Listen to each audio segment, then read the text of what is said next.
Hello and welcome to Professional Skills 2 Lesson 12, Coaching, Counseling and Mentoring. I'm Eloise and I'm from Boston Media House in Durban. As a recap for our previous lesson on the same topic, did you have an opportunity to coach, counsel or mentor someone since our last lesson? Or did somebody else coach, mentor or counsel you? Describe the experience. Were you able to apply any of the tips you learned last time? By the end of today's lesson, you should be able to be receptive to counseling and coaching and be able to give it.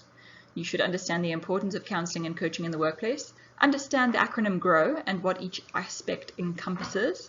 You should also be able to engage in practical activity on the GROW model of coaching and be able to embody the notion of a coach or counselor to get the best out of the person you're mentoring. For an in-depth look, watch the video linked in the top right corner. But this is the basics of the acronym GROW. G is for goals. So you use leading questions to help the coachee choose a goal. So a coachee, it's an awkward word, but it means the person you're coaching, just like an interviewee means the person that you are interviewing. The R in GROW stands for reality.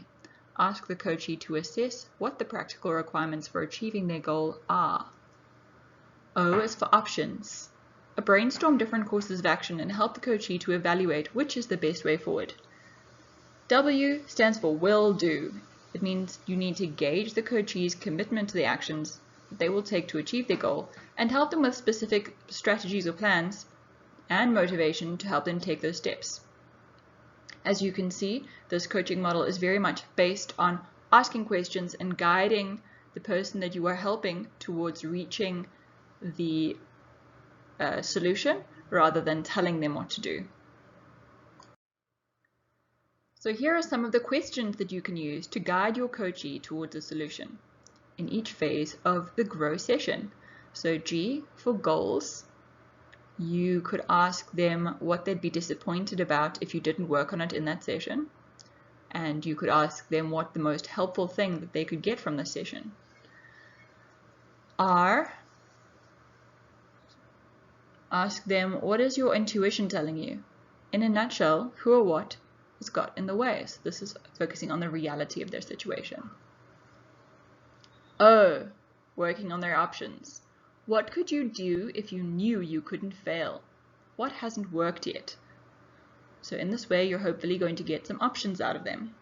And for W, will do. What could you do is the very first step towards meeting your goal. On a scale of 1 to 10, how likely are you to complete that action?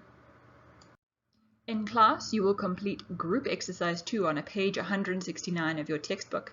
Don't forget the observer's rating on page 170.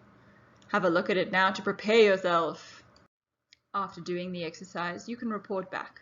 What worked well? And how could this assist you in your personal and work life?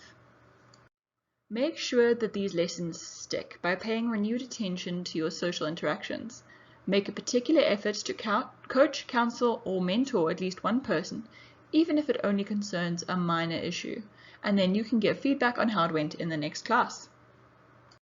In the next lesson, you're going to discuss delegation. In today's corporate world and in life in general, it is important to realize when to and when not to delegate. For those of you who don't know, delegating is when you take tasks that need to be done and assign them to other people.